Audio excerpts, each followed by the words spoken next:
afternoon, good evening, welcome back sa ating channel na Isa Trap. So naisipan ko na rin na gumawa ng video about sa Venus Flytrap. Total niline up na natin yung sa Drosera kanina, or specifically sa Drosera Adelaide. Tapos isunod natin tungkol sa majority sa mga things, no? At ngayon naman sorry excuse me po. So sunod naman natin yung sa mga Venus Flytrap. Ayan, naghahang ako dun hindi pa si kumakain Ayan, sa mga Venus Flytrap, ang basic na pag-aalaga dyan ay yung sinasampal ni Batman na tatlong mga pointers, no? Unang-una yung full sun, no? Hindi na natin masyadong ipapaliwanag yan, pero to give you some basic idea sa full sun, ibig sabihin kung pinakamaraming sunlight na makukuha nyo mula sa pagputok ng umaga, sinag ng araw sa umaga, hanggang sa paglubog ng araw sa hapon o sa gabi. So mula morning hanggang full sun nga diba? Ibig sabihin, lagay nyo sa lugar kung saan yung may pinakamaaraw na lugar, no? So pinakamainit, naturally hindi yung pinakamainit dahil nakatapat sa aircon, kasi iba naman yun. So yung likod na aircon, diba, mainit. Ayan, hopefully na-gets nyo. Kasi may lugar rin dito na gano'n na hindi naman yung best sa mga halaman. Magde-decline yung health pagka dry yung init.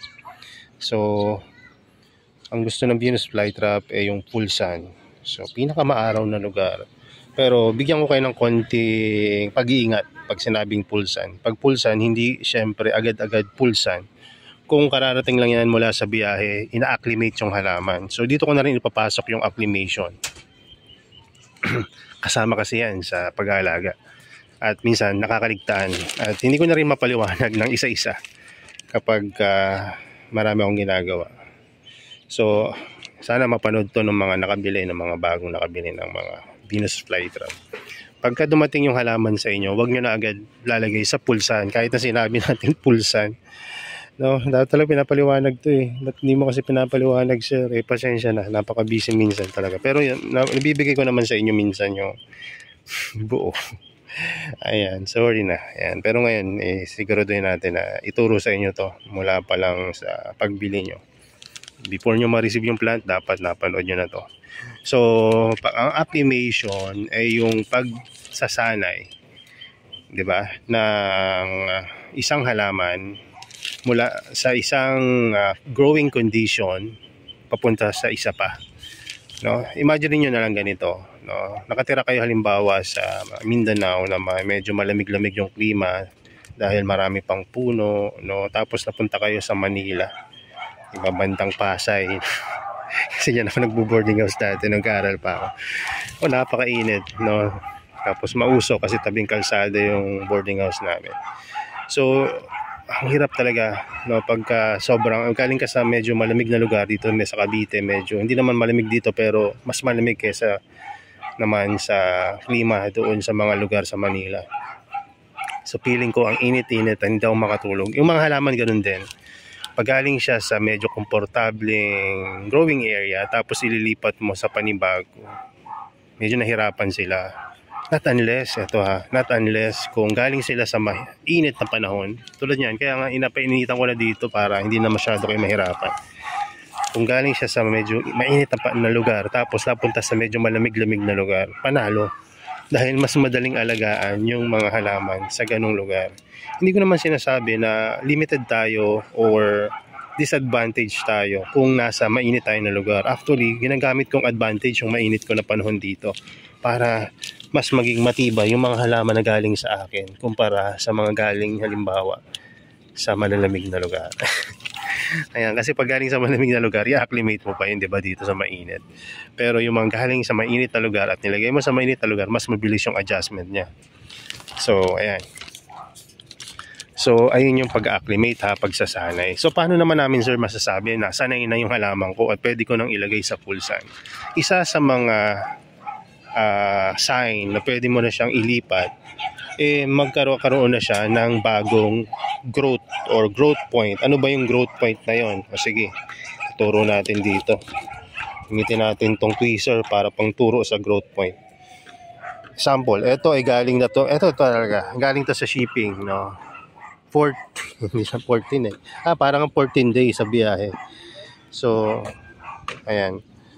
14 days to sa biyahe kasi pinadala namin to papuntang Mindanao at naibalik dito sa Cavite. So, RTS.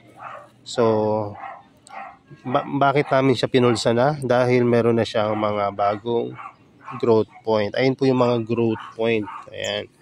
Ayan mga growth point. Ayan ang growth point. No, kung sa maliliit, ito yung growth point. Saan ba yan? Yung mga yung kakatubo pa lang ng mga traps na hindi pa bumubuka. Ayan ang growth point. No, bakit sila nagkakaroon ng growth point? Ibig sabihin medyo na-establish na sila. No, at kaya nag-produce na sila ng growth. Ayan. Kapag may new growth point na, ibig sabihin medyo na-establish na sila doon sa lugar na yon, no? Pero paano niyo malalaman kung new growth point yon? Ibig sabihin nung na-receive niyo siya, wala pa siya, no? At nung after few weeks nagkaroon na ng bagong growth, ayun na yung new growth point, no? Halimbawa pagka-receive niyo ganito, wait lang, hanapin natin yung example na maganda-ganda. Ito halimbawa, ito kunyari nabili niyo tong B52 na to. Dumating sa inyo na ganito na, no? Nakita nyo na yung kanyang traps ay 1, 2, 3, 4, 5, 6 kasama yung mga unopened na 2, 4, 6 tama, no? At meron siyang dalawa pang maliit dito na para sa akin ayun yung new growth point niya, no? So 8, no? Hindi kasama yung mga old traps dahil pinag-usapan natin yung mga traps na mga bago. So meron siyang 8 na healthy traps, no? At kung yan ay maging 9 and 10, na pwede mo na siyang ipulsan. Ibig sabihin nadagdagan na ng new traps and new growth yung inyong halaman. So hopefully malinaw yung malabo kanina ng growth point. Kasi mamaya dumating sa inyo may growth point, pinulsan nyo agad. So hindi yun yung ibig sabihin. Ibig sabihin may bagong tubong leaf or traps in this case. So ayun yung new growth, no? Ayun yung sign na pwede mo na siyang ipulsan. So pangalawa, no, natapos na tayo sa sunlight, no, nauna yung sunlight. So yung may dalawa pa tayo na natitira, ayun yung watering and medium. So unahin na natin yung watering. Ano ba yung best water sa Venus flytrap? So dito sa amin, lahat ng carnivorous plant dito nakaka-receive ng pure rainwater, no? Pero nung nakaraang araw, hindi na pure yung rainwater namin dahil naluan na namin ng tap water. So, medyo komplikado yun. Dapat pala hindi ko binanggit yun. Pero ito talaga, ito yung basic, no? Ang basic ay, ang medium ng Venus flytrap ay pure rainwater, number 1. Number 2, pwede rin distilled water. Number 3, pwede rin siya na aircon water. Pwede rin any low ppm na tubig. So sana malinaw tayo doon. Basta low ppm pwede, no? Kaya nga mahalaga pagka tubig ang pinag-usapan, lagi ko yung ini-encourage na mag-acquire ng TDS meter. Ayan. So ayun yung pangalawang gusto niya pagdating sa tubig. So pagdating sa watering rin, kailangan nyo rin isipin kung kailan yung pinaka-best time sa pagdidilig ng mga carnivorous plant. Ang best time na sa pagdidilig ay yung early morning.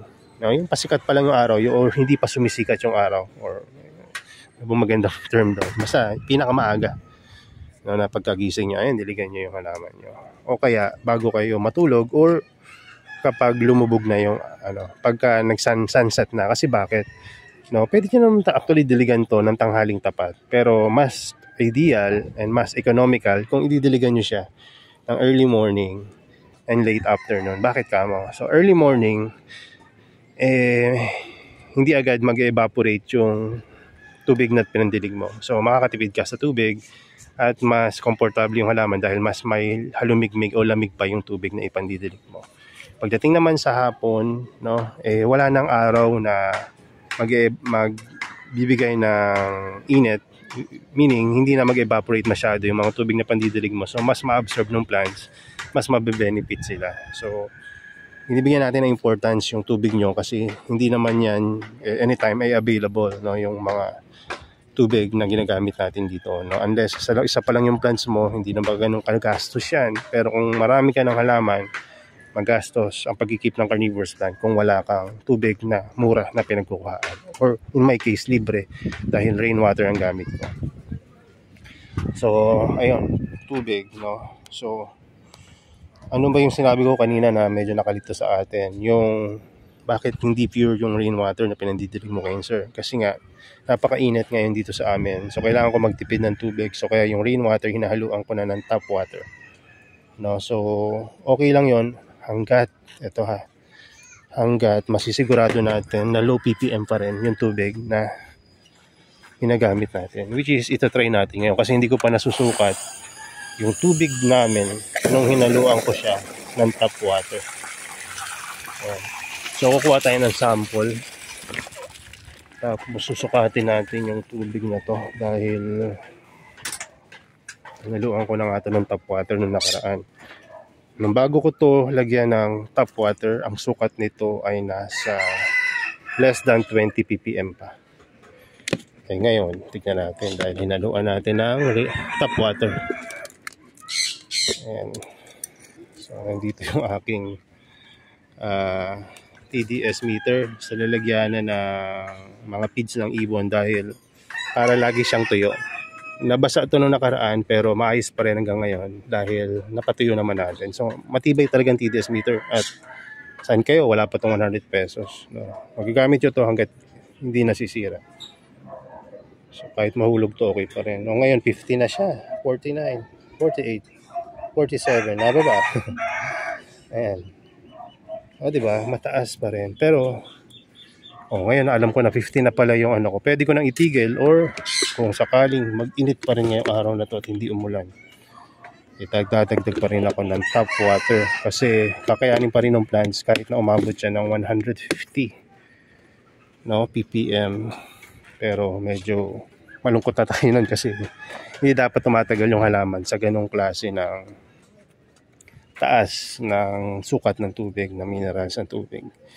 So ayun yung isa, no. So at least nalaman nyo rin na mahalaga yung TDS meter at pwede palang haluan ng tap water yung mga rainwater natin. Yes, pwede yon, pero mas safe yung kung may TDS meter ka at kung maagapan mo yung pagtaas nung minerals ng tubig. Kasi kung tumaas yan ng more than 200, para saan pa? Para ka na lang nagdilig ng tap water, no? So makakasurvive mo plants mo kahit na tap water yung gagamitin mo, pero hindi yan magtatagal na magiging healthy, no? Hindi mo agad makikita magde-decline yung health yan, pero after few months makikita mo na hindi na siya ganun kaganda dahil high minerals yung pinandidilig mo. Or worst, kung sakali na mapandiligan mo yan ng mga 300, 400 ppm, mangingitim yan ilang araw lang.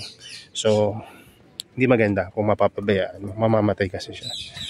So sumunod, no, nalaman na natin yung lightning na ibibigay natin sa kanya. Nalaman na rin natin yung tubig na ibibigay sa kanya. So, ngayon naman, no, bago pala tayo lumipat doon sa medium, no, mahalaga rin pala na sabihin ko sa inyo yung way kung paano nyo ano ba, okay ba sir yung water tray? Kasi may nagtatanong yan Okay yung water tray, no, pero huwag yung laging basa yung water tray nyo. Hayaan nyo rin siyang matuyo para yung mga moisture, ito basang-basa pa. Imagine kung naka-water tray yan, di ba? So lalo pang siyang malago pa siyang mababasa, mag-algae na yan. So wag laging basang-basa yung medium nyo. So kung naka-water tray, hayaan nyo muna mawala yung tubig niya na 1-2 araw bago nyo uli lagyan ng another batch ng tubig. So kailangan nyo rin balansehin yun kasi hindi ibig sabihin na 1-2 araw okay na yon. Maaring mas matagal pa kung mas malaki yung paso nyo kaysa dito, or kung mas maliit, maaring 1 araw lang dapat ang lumipas, lagyan nyo na ng tubig kasi mas mabilis matuyo yung mga nasa maliit na paso at konti lang yung naman na medium.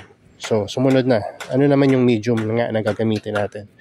Ang medium na gagamitin natin ay Fierce Sphagnum moss. And haluan nyo na rin ng perlite. Wala na akong masampulan ng perlite, pero may perlite dito na lumulutang. Ayan ang perlite. So ayan ang perlite. So ihahalo nyo lang to sa sphagnum moss nyo. 50-50 yung ratio. At pwede nyo nang gawing medium yan. At kung gusto nyo mas maganda pa, ilagay nyo ng toppings yan. No, ng pure sphagnum moss. Diba? Ganun lang. So, ganyan yung mga medium natin dito. Let's say, ito.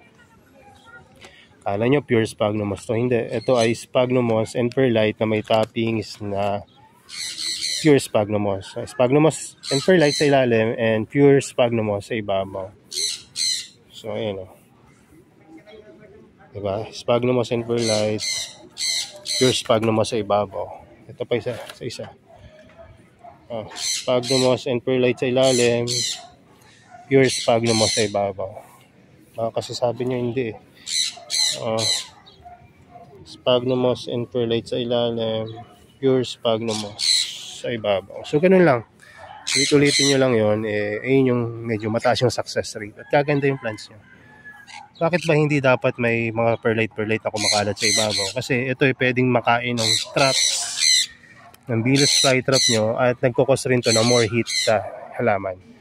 So, ayun lang muna. So, gusto ng halaman hindi sila pinapakilaman. Kaya ilagay nyo sila sa permanent spot. Diba? Hindi yan tulad ng bata or mga pet natin na iba or alaga na kailangan ay gumagala or lumilikot-likot. Kailangan lang yan sa permanent spot kasi halaman sila. Hindi sila tao tulad natin or any living things na gumagalaw. Ito yung mga stationary sa isang lugar. Kaya gayahin natin yon. At pag hindi natin sila ginalaw, bigyan ko kayo ng sample. Pag hindi ginalaw, magkakaroon sila ng new growth. Ayan o. Isang leaf lang yan, pero nagkaroon na ng mga new growth dahil hindi ginalaw. Gusto ng halaman, hindi ginagalaw. Diba? Ayan. Huwag nang gagalawin. Ayan. So, gusto nila yun. Tulad natin, sphagnum moss, hindi rin ito ginagalaw. Dinidiligan lang yan. Ganun lang. So, ayan ang pag-aalaga ng Venus flytrap. So, sana may natutunan kayo at may na-share na naman ako sa inyo ngayong araw na to. So, dito ko natatapusin yung video. God bless sa inyo and bye-bye.